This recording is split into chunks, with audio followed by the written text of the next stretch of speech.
ದೋಸೆ, ಪೂರಿ, ಚಪಾತಿ, ಅನ್ನ ಹಾಗೂ ಮುದ್ದೆ ಜೊತೆಗೆ ಒಳ್ಳೆ ಕಾಂಬಿನೇಷನ್ ಆಗಿರುವಂತಹ ಹೆಸರುಕಾಳು ಗೊಜ್ಜು ಅಥವಾ ಸಾಂಬಾರು ಏನಾದರೂ ಕರಿಬೋದು. ಅದನ್ನು ಯಾವ ರೀತಿ ಮಾಡೋದಂತ ಈ ವಿಡಿಯೋದಲ್ಲಿ ತೋರಿಸ್ಕೊಡ್ತಾ ಇದ್ದೀನಿ. ಮಾಡೋದು ತುಂಬ ಸುಲಭ. ಈ ವಿಡಿಯೋ ಸ್ಟಾರ್ಟ್ ಮಾಡೋ ಮುಂಚೆ ಯಾರೆಲ್ಲ ನನ್ನ ಚಾನಲ್ನ ಇನ್ನೂ ಸಬ್ಸ್ಕ್ರೈಬ್ ಮಾಡಿಲ್ವೋ ಸಬ್ಸ್ಕ್ರೈಬ್ ಮಾಡ್ಕೊಳ್ಳೋದನ್ನು ಮರಿಬೇಡಿ. ಮೊದಲಿಗೆ ಸ್ಟವ್ ಮೇಲೆ ಒಂದು ಕುಕ್ಕರ್ನ ಇಟ್ಕೊಂಡು ಒಂದು 2ರಿಂದ 3 ಚಮಚ ಎಣ್ಣೆ ಹಾಕ್ಕೊತಾ ಇದ್ದೀನಿ. ಎಣ್ಣೆ ಬಿಸಿ ಆದಮೇಲೆ ಅರ್ಧ ಸ್ಪೂನ್ ಜೀರಿಗೆ ಹಾಗೆಯೇ ಒಂದು ಸ್ವಲ್ಪ ಕರಿಬೇವಿನೆಲೆ ಹಾಕ್ಕೊತಾ ಇದ್ದೀನಿ. ಈಗ ಇದಕ್ಕೆ ಖಾರಕ್ಕೆ ತಕ್ಕಂಗೆ ಒಂದು 5-6 ಹಸಿಮೆಣ್ಸಿನ್ಕಾಯಿನ ಹಾಕ್ಕೊತಾ ಇದ್ದೀನಿ. ಇಲ್ಲಿ ಹಸಿಮೆಣ್ಸಿನ್ಕಾಯಿ ಮಾತ್ರ ಹಾಕೋದ್ರಿಂದ ಖಾರ ಎಷ್ಟು ಬೇಕೋ ಅಷ್ಟು ನೋಡಿಕೊಂಡು ಹಾಕ್ಕೋಬೇಕು. ಹಾಗೆಯೇ ಇಲ್ಲಿ ಒಂದು ಅರ್ಧ ಇಂಚು ಶುಂಠಿ ಹಾಗೂ ಅರ್ಧ ಬೆಳ್ಳುಳ್ಳಿನ ಜಜ್ಜಿ ಹಾಕ್ಕೊತಾ ಇದ್ದೀನಿ. ಶುಂಠಿ ಬೆಳ್ಳುಳ್ಳಿನ ಪೇಸ್ಟ್ ಹಾಕೋದಕ್ಕಿಂತ ಈ ರೀತಿ ಕ್ರಷ್ ಮಾಡಿ ಹಾಕ್ಕೊಂಡ್ರೆ ನಾವು ಮಾಡೋ ಹೆಸರುಕಾಳು ಗೊಜ್ಜಿನ ಟೇಸ್ಟ್ ತುಂಬ ಚೆನ್ನಾಗಿ ಬರುತ್ತೆ. ಈಗ ಇದಕ್ಕೆ ಒಂದು ದೊಡ್ಡ ಈರುಳ್ಳಿನ ಈ ರೀತಿ ಸ್ಲೈಸಸ್ ಆಗಿ ಕಟ್ ಮಾಡಿಕೊಂಡು ಹಾಕ್ಕೊತಾ ಇದ್ದೀನಿ. ಈ ಈರುಳ್ಳಿ ಸಹ ಚೆನ್ನಾಗಿ ಕಲರ್ ಚೇಂಜ್ ಆಗೋವರೆಗೂ ಫ್ರೈ ಮಾಡ್ಕೋಬೇಕು. ಈ ಗೊಜ್ಜಿಗೆ ತುಂಬ ಇಂಗ್ರೀಡಿಯೆಂಟ್ಸು ಸಹ ಬೇಕಾಗೋದಿಲ್ಲ, ತುಂಬ ಬೇಗನೂ ಆಗುತ್ತೆ. ಅಷ್ಟೇ ಅಲ್ಲದೆ ಬೆಳಗ್ಗೆ ಟೈಮು ದೋಸೆ, ಚಪಾತಿ, ಪೂರಿ ಜೊತೆಗೂ ಸಹ ತುಂಬ ಚೆನ್ನಾಗಿರುತ್ತೆ. ಅಷ್ಟೇ ಅಲ್ಲದೆ ಒಂದು ಸ್ವಲ್ಪ ನೀರಾಗಿ ಮಾಡಿಕೊಂಡ್ರೆ ಅನ್ನದ ಜೊತೆ ಮುದ್ದೆ ಜೊತೆಗೂ ಸಹ ತುಂಬ ಚೆನ್ನಾಗಿರುತ್ತೆ. ಈಗ ಒಂದು 2 ಹುಳಿ ಟೊಮೆಟೊನ ಈ ರೀತಿ ಸಣ್ಣದಾಗಿ ಕಟ್ ಮಾಡಿ ಹಾಕ್ಕೊತಾ ಇದ್ದೀನಿ. ಹಾಗೆಯೇ ಇದಕ್ಕೆ ರುಚಿಗೆ ಬೇಕಾಗಿರೋಷ್ಟು ಉಪ್ಪು ಸಹ ಹಾಕ್ಕೋಬೇಕು.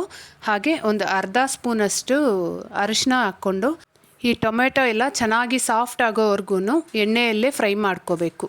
ಬೆಳಗ್ಗೆ ಗಡಿಬಿಡಿಗೆ ಈ ಸಾಂಬಾರು ಹೇಳಿ ಮಾಡಿಸಿದಂಥ ರೆಸಿಪಿ ಅಂತಲೇ ಹೇಳ್ಬೋದು. ತುಂಬ ಬೇಗ ಆಗೋಗುತ್ತೆ, ಬಟ್ ಅಷ್ಟೇ ಟೇಸ್ಟಿಯಾಗೂ ಇರುತ್ತೆ.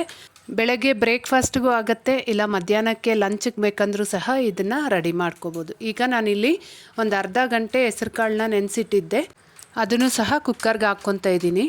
ಈ ಹೆಸರುಕಾಳನ್ನ ಮಿನಿಮಮ್ 5-6 ಅವರ್ ನೆನೆಸಿದ್ರೇ ಚೆನ್ನಾಗಿ ನೆನೆಯೋದು. ನೆನೆಸಿಟ್ಟು ಮಾಡ್ಕೊಳ್ಳೋದಾದರೆ ಒಂದು 2 ವಿಷಲ್ ಕೂಗಿಸ್ಕೊಂಡ್ರೆ ಸಾಕು.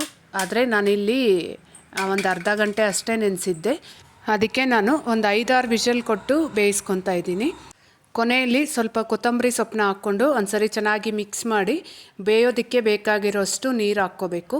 ಇಲ್ಲಿ ಹೆಸರುಕಾಳು ಕುದಿಯೋದಕ್ಕೆ ನೀರು ಜಾಸ್ತಿ ಬೇಕಾಗತ್ತೆ. ಅದನ್ನು ನೋಡಿಕೊಂಡು ಎಷ್ಟು ಬೇಕೋ ಅಷ್ಟು ಹಾಕ್ಕೊಂಡು ಕುಕ್ಕರ್ ಮುಚ್ಚಳ ಮುಚ್ಚಿ ಬೇಯಿಸ್ಕೋಬೇಕಾಗತ್ತೆ. ನೋಡಿ, ನಾನು ಹಾಕಿರೋ ನೀರು ಈಗ ತುಂಬ ತೆಳು ಅನ್ನಿಸ್ತಾ ಇದೆ, ಬಟ್ ಸಾಂಬಾರು ಕುದ್ದು ಆದಮೇಲೆ ಕರೆಕ್ಟಾಗಿ ಹದ ಸರಿ ಹೋಗುತ್ತೆ. ನೋಡ್ತಾ ಇದ್ದೀರಲ್ಲ ಎಷ್ಟು ತೆಳುವಾಗಿದೆ. ಈಗ ನಾನಿವತ್ತು ಈ ಸಾಂಬಾರನ್ನ ಅನ್ನದ ಜೊತೆ ಸರ್ವ್ ಮಾಡ್ತಾಯಿದ್ದೆ.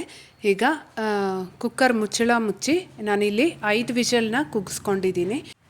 ಈಗ ನೋಡಿ, ಕುಕ್ಕರ್ ತಣ್ಣಗಾದ್ಮೇಲೆ ತೋರಿಸ್ತಾ ಇದ್ದೀನಿ ಎಷ್ಟು ಪರ್ಫೆಕ್ಟಾಗಿ ಆಗಿದೆ ಅಂತ. ಈಗ ಇದನ್ನು ಒಂದು ಸೌಟಿನ ಸಹಾಯದಿಂದ ಒಂದು ಸ್ವಲ್ಪ ಮ್ಯಾಶ್ ಮಾಡ್ಕೋಬೇಕು. ಆವಾಗಲೇ ಸಾಂಬಾರು ಕನ್ಸಿಸ್ಟೆನ್ಸಿ ತುಂಬ ಚೆನ್ನಾಗಿ ಬರುತ್ತೆ. ನೋಡಿ ಎಷ್ಟು ಪರ್ಫೆಕ್ಟಾಗಿ ಬಂದಿದೆ ಅಲ್ವಾ. ನೋಡಿದ್ರಲ್ವಾ, ಹೆಸರುಕಾಳು ಗೊಜ್ಜು ಅಥವಾ ಹೆಸರುಕಾಳು ಸಾಂಬಾರು ಯಾವುದಾದ್ರೂ ಕರಿಬೋದು. ಖಂಡಿತ ವಿಡಿಯೋ ಇಷ್ಟ ಆಗಿರುತ್ತೆ ಅಂದ್ಕೊತೀನಿ. ಇಷ್ಟ ಆಗಿದ್ದರೆ ಮಾತ್ರ ಮಿಸ್ ಮಾಡದೆ ನೀವು ಸಹ ಒಂದು ಸರಿ ಟ್ರೈ ಮಾಡಿ ನೋಡಿ, ಹೇಗಾಯಿತು ಅಂತ ಕಮೆಂಟ್ ಮಾಡಿ ತಿಳಿಸಿ. ಹಾಗೆ ಇನ್ನೂ ಯಾರೆಲ್ಲ ನನ್ನ ಚಾನಲ್ನ ಸಬ್ಸ್ಕ್ರೈಬ್ ಮಾಡಿಲ್ವೋ ಸಬ್ಸ್ಕ್ರೈಬ್ ಮಾಡ್ಕೊಳ್ಳೋದನ್ನು ಮರಿಬೇಡಿ. Thank you.